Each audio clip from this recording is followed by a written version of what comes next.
तो हेलो बच्चों, आप सभी का स्वागत है हमारे राम त्रिवेदी क्लासेस में। तो आज हम अपना टॉपिक लेके आए हैं जूल थॉमसन इफ़ेक्ट। तो इस वीडियो में आपको अपने जो ग्रेजुएशंस के एग्ज़ाम्स होते हैं उसमें एग्ज़ाम में आपको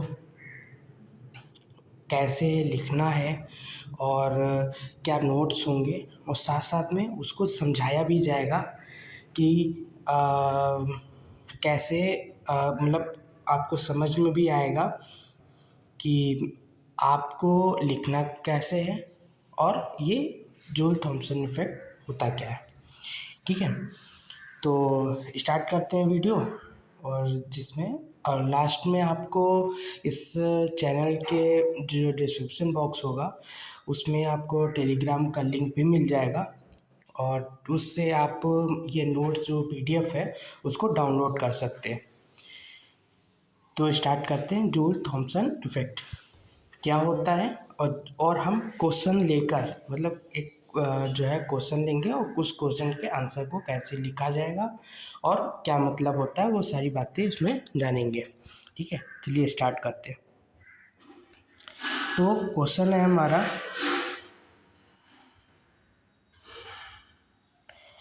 what is the Joule-Thomson effect and justify that during this process enthalpy of the system remain constant। ठीक है, मतलब पहला क्वेश्चन क्या कह रहा है कि what is the Joule Thomson effect, Joule Thomson effect क्या है।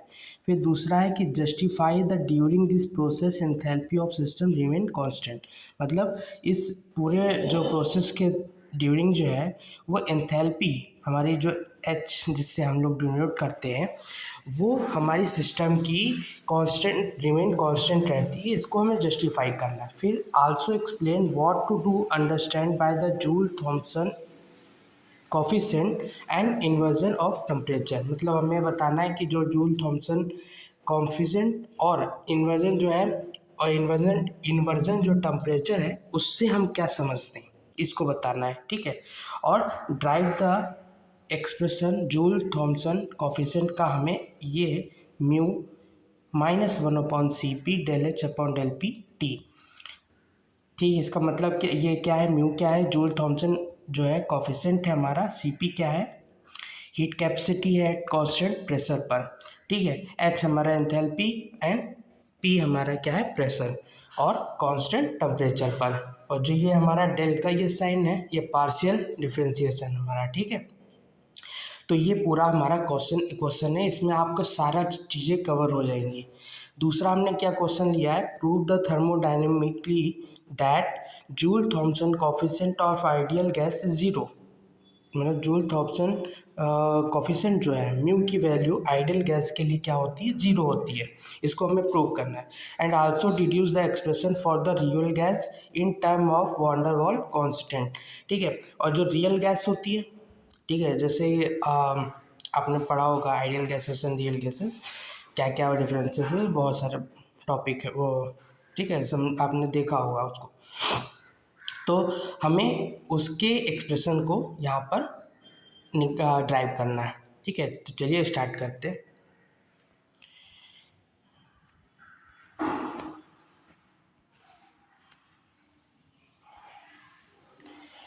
तो चलिए क्या है अब जूल थॉमसन कॉफिशेंट। ठीक है, sorry Joule Thomson effect. It is observe that the Joule and Thomson, ठीक है, जूल एंड थॉमसन जो साइंटिस्ट जो हैं हमारे उनके द्वारा ऑब्जर्व किया गया, when the real gases at the certain pressure, मतलब कोई भी जो रियल गैस है किसी सर्टेन प्रेशर पर है, एक्सपैंड कर रही है adiabatically.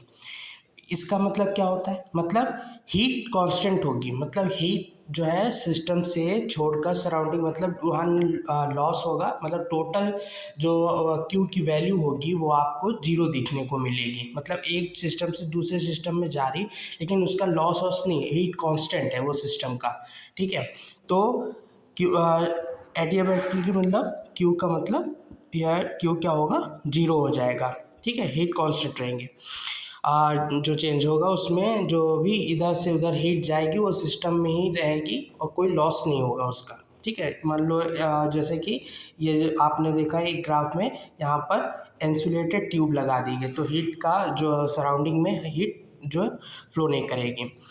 Throw the process through a porous plug और fine hole into the region of low pressure. मतलब मान लीजिए कि जैसे कि हमने यहाँ पर एक ये डायग्राम लिया हुआ है, मतलब जूल थॉमसन जो है जो इन्होंने देखा उसमें क्या किया इन्होंने कि एक सर्टेन प्रेशर मान लीजिए P1 पर हमारी कोई गैस है, एक पोरस प्लग है या फाइन होल है हमारे पास, उससे ये P2 कोई मतलब मान लीजिए कि ये लो प्रेशर वाला रीजन है तो वो P1 से P2 की ओर एक्सपैंड हो रही है एडियाबैक्टरी, मतलब ठीक है, जो हीट कांस्टेंट है, हीट हमारी इंसुलेटिंग जो ट्यूब्स है उनकी वजह से वो सराउंडिंग में नहीं जा रही है। ठीक है, तो ऐसे में क्या देखा उन्होंने कि जो गैसेस हैं वो कूल हो रही हैं, मतलब कि और जो है एक्सपेक्ट किसके लिए, हाइड्रोजन और हीलियम गैस। जो हाइड्रोजन हीलियम है वो क्या है, थोड़ा सा हमें एट रूम टेम्परेचर पर वो वार्म होती हुई दिखाई देती हैं और बाकी जो गैसेस हैं वो कूल होती हुई हमें दिखाई देती है। और ये जो इफ़ेक्ट कहलाया वही कहलाया हमारा जूल थॉमसन इफ़ेक्ट। ठीक है, अब जैसे कि आप रेफ्रिजरेटर में और हमारे पास जो पेट्रोलियम इंडस्ट्रीज़ में हम लोग इसका जो लिंडे प्रोसेस है उसमें हम लोग जो है यूज़ करते हैं। ठीक है, तो ये इसमें मतलब हमें जो है अपने जो रेगुलर लाइफ है, जैसे सबसे अच्छा एग्जांपल रेफ्रिजरेटर का है। ठीक है, तो उसमें हमारे जो रेगुलर लाइफ है उसमें हमें ये जूल थॉमसन इफ़ेक्ट देखने को मिलता है। ठीक है, ये एक्सपेरिमेंट का जो मतलब एक्सपेरिमेंट जूल थॉमसन इफ़ेक्ट का हुआ जो जूल थॉमसन ने किया था वो है। ठीक है, अब आगे अब बात करते हैं कैसे कैसे हम इसको ड्राइव करते हैं, क्या कैसे इसका मैथमेटिकल फॉर्मूला निकालते हैं उसको समझते हैं। ठीक है, अब देखिए process carried out by the adiabatically means Q की वैल्यू क्या होगी, जीरो हो जाएगी क्योंकि इंसुलेटेड ट्यूब लगा हुआ है, सराउंडिंग में हीट्स नहीं ट्रैवल कर पाएगी, हीट हमने कांस्टेंट कर दी। अब थर्मोडाइनमिक की जो थर्मोडाइनमिक्स का first law delta U equal to Q plus W हम लोगों ने वहाँ पे पढ़ा, तो क्यू क्या हो गया, जीरो हो गया, तो डेल्टा यू इक्वल टू क्या हो गया, डब्ल्यू। मतलब डेल्टा यू क्या है, इंटरनल एनर्जी है हमारी, और यू क्या है, वर्क, डब्ल्यू क्या है, वर्क है। तो हम इसको अगर पॉजिटिव पॉजिटिव बोथ लिखते हैं या नेगेटिव नेगेटिव लिखते हैं तो दोनों मतलब मीन जो मतलब अगर उसके मैग्नीट्यूड्स को बात करें तो दोनों एक ही है। It means that work expansion is done adiabatically. The internal energy of gas decrease, hence temperature decrease.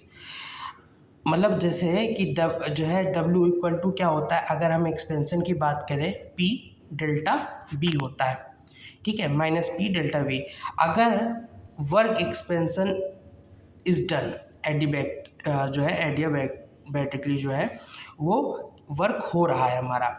ठीक है, तो क्या होगा, W इक्वल टू माइनस, जैसे यहाँ पे W है, यहाँ पे W इक्वल टू हम वैल्यू रखेंगे P delta V minus P delta V रखेंगे, तो क्या होगा, इंटरनल एनर्जी जब नेगेटिव साइन होगा उधर की ओर तो हमारा क्या एंड हुआ, इंटरनल एनर्जी डिक्रीज़ होगी, और इंटरनल एनर्जी डिक्रीज़ होगी तो आपने जो है पढ़ा होगा, तो इंटरनल एनर्जी डिक्रीज़ होगी तो टेम्परेचर के प्रोपोर्शनल, तो टेम्परेचर भी हमारा क्या होगा, डिक्रीज़ होगा। अगर टेम्परेचर डिक्रीज़ हुआ तो हमारी गैस क्या होगी, कूल होगी।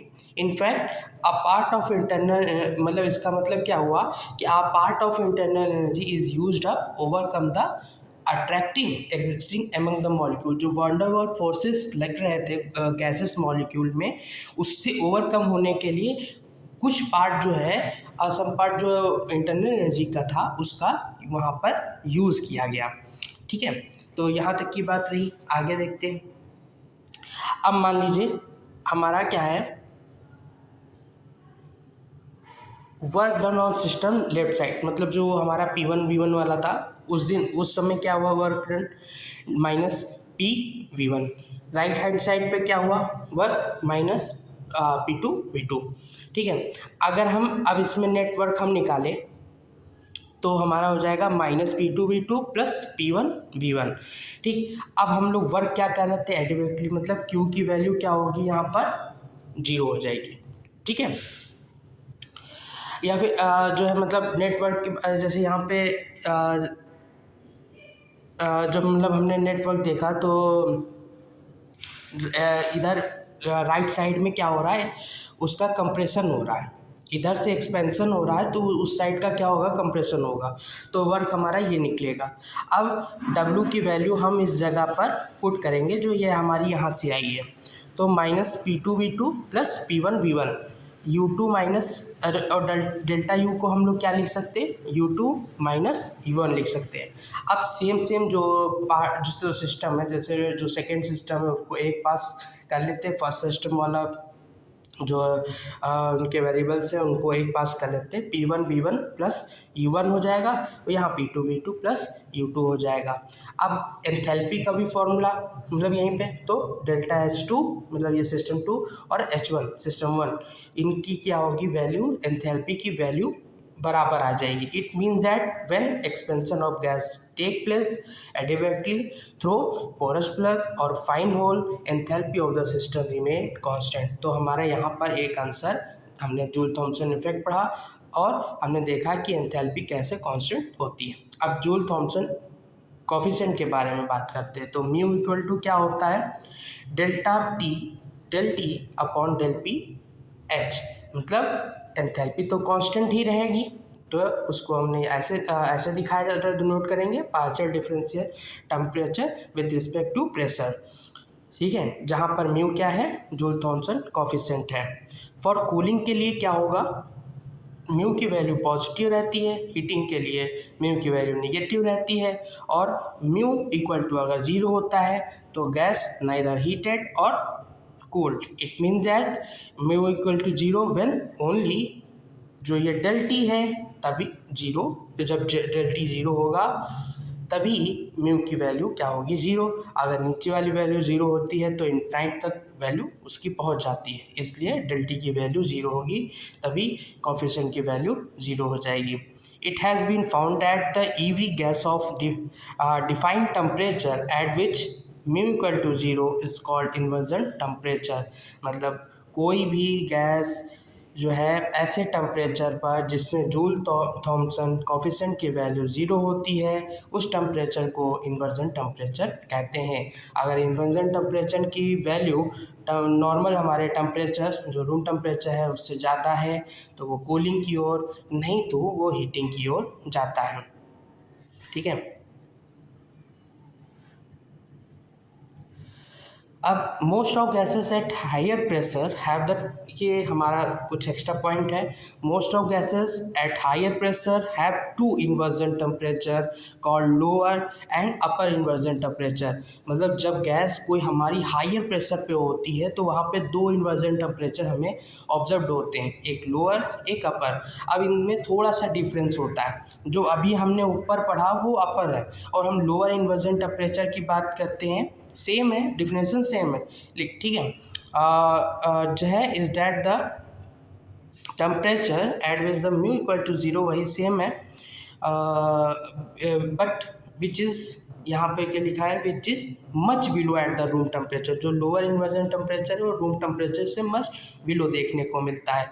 ठीक है, below which mu equal to negative, मतलब एक ऐसा जो नीचे लोअर मतलब रूम टेम्परेचर से भी लोअर वाले टेम्परेचर पे जहाँ पे इन्वर्जन टेम्परेचर दिख रहा है उससे नीचे जाने पे म्यू क्या होता है, निगेटिव हो जाता है, और एबव क्या रहता है, म्यू पॉजिटिव रहता है। ठीक है, बाकी तो हमने ऊपर देख ही लिया, ये कुछ एक्स्ट्रा पॉइंट था। अब हम रिलेशनशिप की बात करते हैं, जो है रिलेशनशिप किसके बीच, कोफिशिएंट और थर्मोडायनेमिक क्वांटिटी, जो अदर थर्मोडायनेमिक क्वांटिटी हैं उनके बीच। जैसे कि हम जानते हैं कि जो एंथैल्पी है वो फंक्शन होता है किसका, टेम्परेचर एंड प्रेशर। ठीक है, और एंथैल्पी क्या है, हमारी स्टेट फंक्शन है। अब इस जब स्टेट फंक्शन है तो इसको हम इस तरह से लिख सकते हैं। ठीक है, अब आगे देखते हैं। अब हम जानते हैं जब हमने उसको उस फॉर्म में लिखा क्योंकि स्टेट फंक्शन था, तो वहाँ पर हमने ये भी देखा कि जूल थॉमसन जो इफेक्ट में जो एंथैल्पी है वो कांस्टेंट रहती है, तो डेल्टा एच क्या हो जाएगा, जीरो हो जाएगा। वैल्यू पुट करते हैं, वैल्यू पुट करेंगे तो हमें इक्वेशन थर्ड मिल जाएगी। अब हम अगर डिफरेंशिएशन करते हैं इक्वेशन थर्ड का विद रिस्पेक्ट टू जो है प्रेशर, तो हम देखते हैं कि del H upon del P, और डेल पी का हम लोग जब डिफरेंशिएशन करेंगे तो वो 1 हो जाएगा। अब del H upon del T P, ठीक है, और डेल टी का जब हम करेंगे तो del T upon del P हो जाएगा, ठीक है। अब देखिए del T upon del P अभी हमने देखा कि किसके इक्वल होता है, जब हमने उसकी डिफिनेशन पढ़ी जूल थॉमसन कॉफिशिएंट का, तो म्यू के इक्वल होता है। और del H upon del P क्या होता है, हीट कैपेसिटी होती है एट कांस्टेंट प्रेशर पर। तो हम इसकी वैल्यू को पुट करेंगे और ये हमारी वैल्यू यहाँ mu C P minus del H upon del P T हो जाएगा। और म्यू की वैल्यू यहाँ से हम निकाल लेंगे तो म्यू इक्वल टू हो जाएगा -1 upon C P del H upon del P at constant temperature पर। तो यहाँ से हमारा एक रिलेशन आ गया। अब यहाँ से बहुत सारे क्वेश्चन हमारे आगे आने वाले एग्जामों में आते हैं, कॉम्पिटिशन एग्जाम्स में भी आते हैं, ठीक है। अब हम लोग बात करते हैं जो हमने देखा रियल गैस और आइडियल गैसेस के बारे में। तो ये यहाँ पर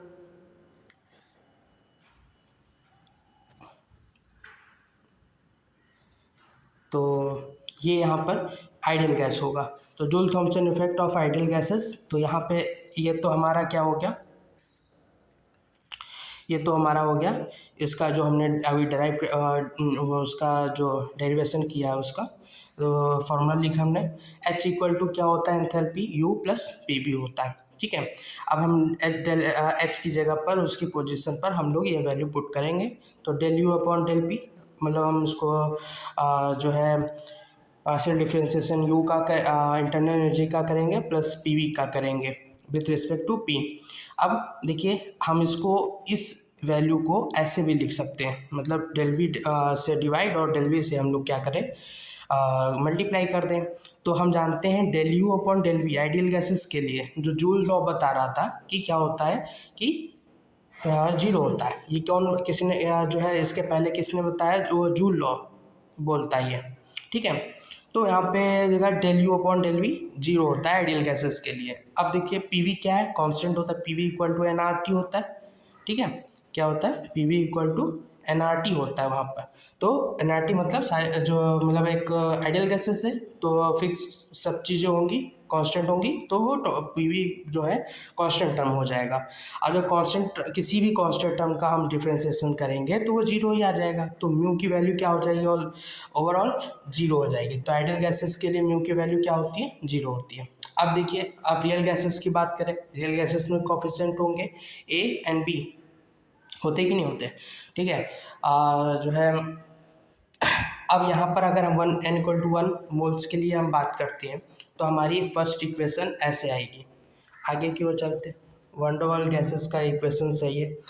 जब यहाँ पे हम करा, अब हम उसका मल्टीप्लाई कर देंगे तो P V plus A V minus B P minus A B upon V square equal to R T हो जाएगा।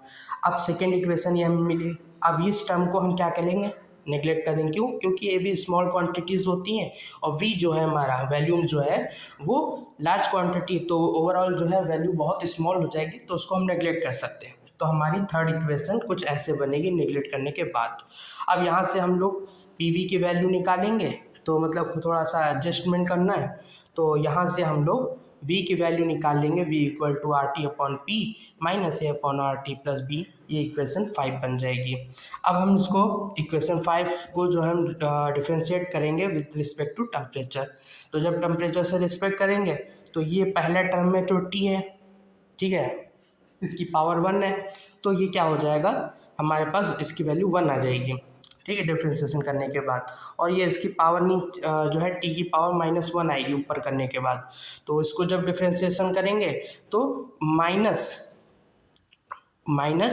अपॉन टी स्क्वायर आएगा, तो माइनस की वजह से वो प्लस हो गया, तो इक्वेशन 6 बन गई हमारी। अब हम इस वैल्यू को पुट करेंगे put the value of R upon P from the equation 5। Equation 5 से हम लोग R अपॉन P की वैल्यू निकालेंगे और यहाँ पर हम पुट करेंगे ये इस R अपॉन P की जगह पे, ठीक है। थोड़ा सा एडजस्टमेंट करके हम लोग वहाँ पे पुट कर देंगे। तो ये R अपॉन P की वैल्यू देखिए आप यहाँ पे देख सकते हैं कि क्या है, यहाँ से हमने निकाली। और इक्वेशन जब 6 में पुट करेंगे तो हमारी इक्वेशन बनेगी del V upon del T at constant pressure V minus B upon T plus 2a upon R T square, ठीक है। अब हम जो है टी को हम जो है मल्टीप्लाई कर देंगे, जिससे टी कैंसिल हो जाएगा, यहाँ पर एक टी की पावर बचेगी। अब यहाँ से हम v की वैल्यू यहाँ से अपनी मतलब जो है इक्वेशन हमारी ये क्या बन जाएगी, 7 बन जाएंगी। अब हम जो है उधर से अपनी ये जो v equal to T del V upon del T at constant pressure plus del H upon del P at constant temperature. अब इस इक्वेशन में अब देखिए ये क्या है, कुछ नहीं है, वही है क्या, डेल जी इक्वल टू क्या होता है, एच माइनस टी एस। एक थर्मोडायनेमिक रिलेशन आपने पढ़ा होगा, जब हम del G upon del P करते हैं, मतलब गिब्स एनर्जी को हम पार्शियल प्रेशर के रिस्पेक्ट में डिफ्रेंशिएशन करते हैं तो क्या आता है, वी आता है। तो वहाँ से वी आया है, ऐसे ही हमारा ये और जो है और ये हमारा एक थर्मोडायनेमिक रिलेशन, मतलब जो मैक्सवेल का स्क्वायर लॉ पढ़ते हैं वहाँ से आपको ये रिलेशन देखने को मिलेगा। तो वहाँ पर हम लोग सीधा यहाँ पे जो है इक्वेशन वी की वैल्यू वहाँ पर जो इक्वेशन 7 है उसमें पुट करेंगे तो minus del H upon del P T 2a upon R T minus B मिलेगा। म्यू इक्वल टू क्या होगा, -1 अपॉन सी पी, मतलब हम फिर से जो है जब ये आ गया और फिर हमारे पास हम जानते हैं कि जो कोफिशिएंट की value -1 upon C P del H upon क्या होता है, del P at constant temperature पे होता है। तो वहाँ पे जाके ये वैल्यू पुट कर देंगे, तो वो हमने पुट किया। म्यू इक्वल टू क्या हुआ, आपकी माइनस का मल्टीप्लाई अंदर हो जाएगा तो हमारा ये कुछ वैल्यू आएगी फॉर रियल गैसेस के लिए। अब हम जानते हैं कि जैसे म्यू इक्वल टू पॉजिटिव होगा, म्यू इक्वल टू पॉजिटिव होगा मतलब कूलिंग हो रही है, कूलिंग जो है म्यू पॉजिटिव है तो उसमें इन्वर्जन जो 2a upon R T minus B है, मतलब 2 पॉजिटिव कब होगा, जब 2a अपॉन आर टी हमारा हाई होगा, वैल्यू ये हाई होगी और b की वैल्यू कम होगी, तब वहाँ पे पॉजिटिव मिलेगा, जस्ट अपोजिट निगेटिव मिलेगा। और जूल थॉम्सन इफेक्ट जब 0 हो जाएगा उस टेम्परेचर को क्या बोलते हैं, इन्वर्जन टेम्परेचर बोलते हैं, मतलब ये वैल्यू ये बी की वैल्यू के इक्वल हो जाएगी। तो इन्वर्जन टेम्परेचर के जब आप जो है टेम्परेचर की बात करेंगे तो जब इन दोनों को इक्वल 0 कर देंगे तो टी की वैल्यू जब निकालेंगे तो आएगी 2a अपॉन आर बी, मतलब जो वैल्यू आई वो आपकी क्या आई, इन्वर्जन टेम्परेचर की। तो इस तरीके से आप लोग ड्राइव कर सकते हैं रियल गैसेस के लिए, आइडियल गैसेस के लिए। आप यहाँ पे थोड़ा सा डायरेक्टली लिखा गया है, मतलब अगर आप जी इक्वल टू जब आप एच माइनस डी डेल जो है एस करेंगे, del G upon del P जो है वो वी के इक्वल होगा, del H upon del P आपने यहाँ पे देखा ही, और टी और एस जब हम लोग डेल एस और डेल पी करेंगे तो आप देखिए जो है मैक्सवेल का जो लॉ होता है एस पी टी वी, जब del S upon del P किया तो वी अपॉन टी, जो देखिए यहाँ पे आपको वी और टी दिख रहा है, ठीक है, और जो माइनस निगेटिव साइन चेंज होगा, ऐसे होता है, ठीक है। जो है नेक्स्ट वीडियो में हम मैक्सवेल पे बात करेंगे तो जिसमें आप ये रिलेशन इजीली निकालें, तो वहाँ से ही ये रिलेशन आया, तो वहीं से डायरेक्टली ये हम लोग पुट करते गए और हमें जो है रियल गैसेस के लिए एक्सप्रेशन जूल थॉम्सन कोएफिशिएंट का मिल गया। तो ये थी वीडियो जिसमें हमने जूल थॉम्सन इफेक्ट के बारे में बात करी। Thank you so much.